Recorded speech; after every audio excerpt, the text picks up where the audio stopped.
What we're trying to do is we're trying to help people find the peacemaker within.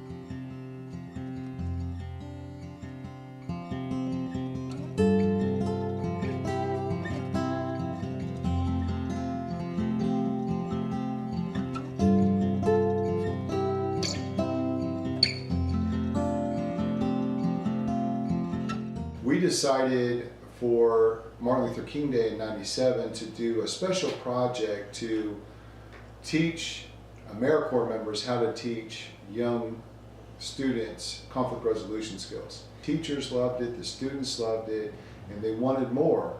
We're impacting over 10,000 people in Indianapolis a year by going directly into the students' classrooms, by workshops and field trips out to here at Eagle Creek Park. Eagle Creek Park is the 4th largest city park in the country. There's over 5,000 acres in this area. So we found this mansion, and the mansion was abandoned.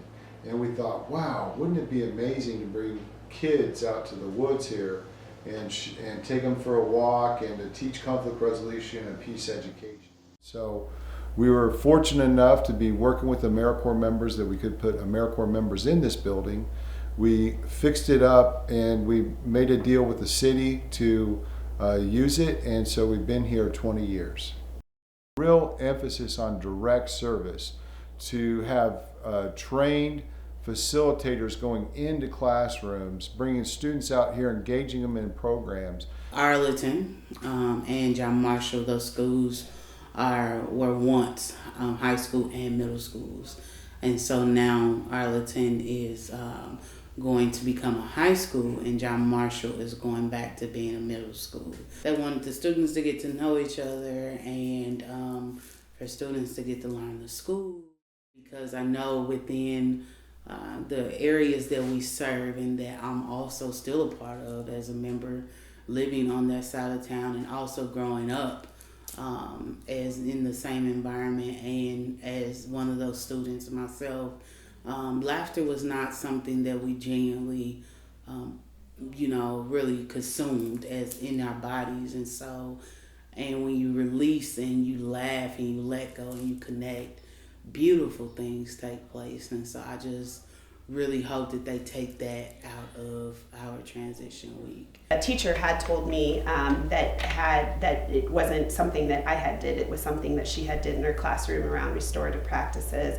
And she had a student in her class that every day would be very irate and had a lot of anger and would usually end up yelling at her in some way or manner.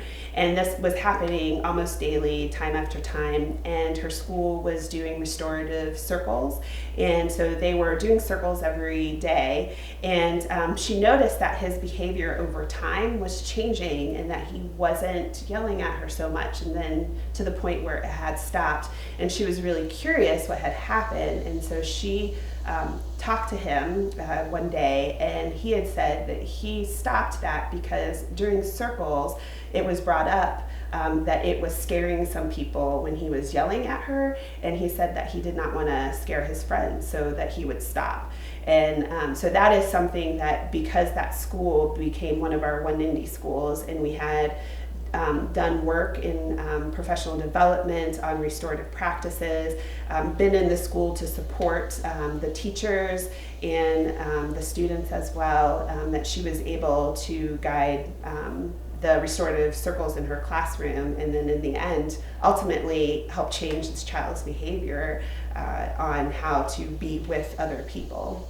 So we have two-week intensive camps that we do that are very focused. So we have social justice camp. It's geared towards a little bit older kids, so teens. The curriculum was designed by community members and myself in order to help them develop their critical thinking skills around power, and if power is being used justly or not, and then if it is being used unjustly, how they could affect change on an interpersonal, internalized, and institutional level. So we play games, we talk about what makes us different, what groups we're in, and how we can share information about those groups to other people who aren't in them.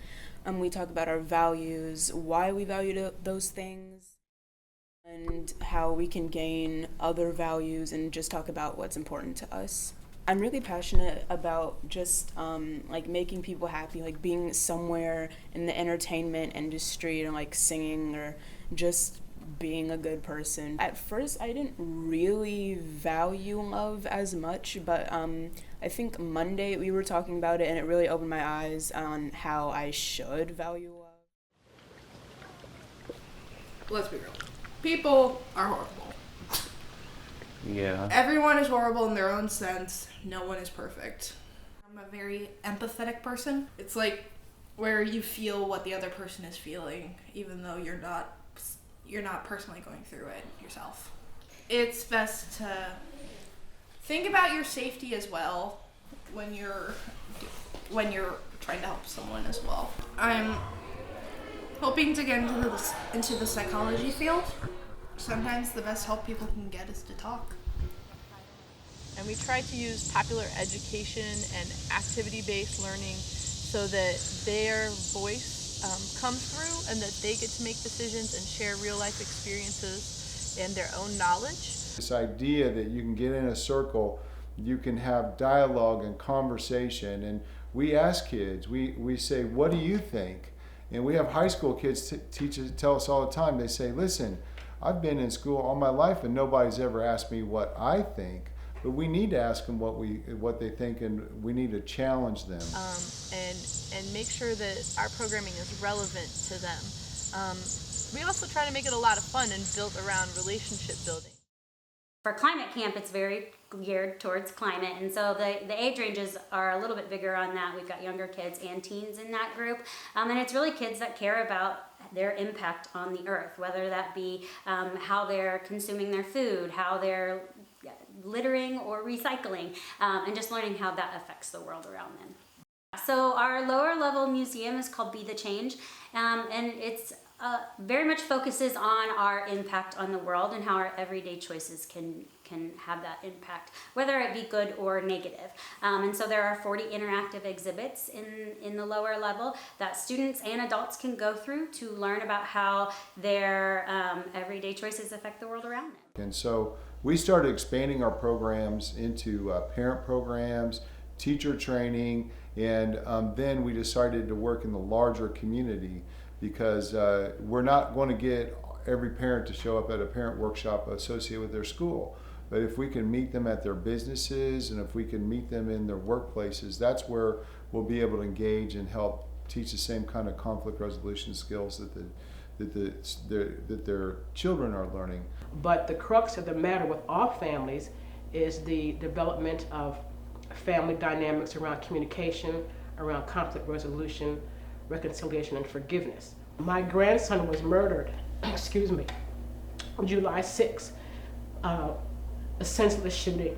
And so this only intensifies my commitment to work with families on conflict resolution and peace education building skills. So sometimes terrible events can affect one even in their work. But I have to say that this event with my grandson a few weeks ago, again, only makes me much more committed to working for peace and the reduction of violence in our communities and in our families. I think that we have always tried to look for that divine spark within each other, but Quakers, like anyone else, have conflicts, and we see the divisions of churches around us, and we are trying to be somewhat proactive in helping us mature into a level where we can talk about what we disagree about. We thought that this kind of workshop would help prepare us for some big, tough conversations that might be looming on the horizon, and approach them with the love that we say we believe in. So we have schools where we've taken students from D's to B's without academic tutoring, because they went through this process, personal responsibility, they got hope, and then they started taking ownership of their own education. So we feel we're a catalyst to help schools and organizations and individuals go through that process to help people succeed. I believe that everyone who comes here is able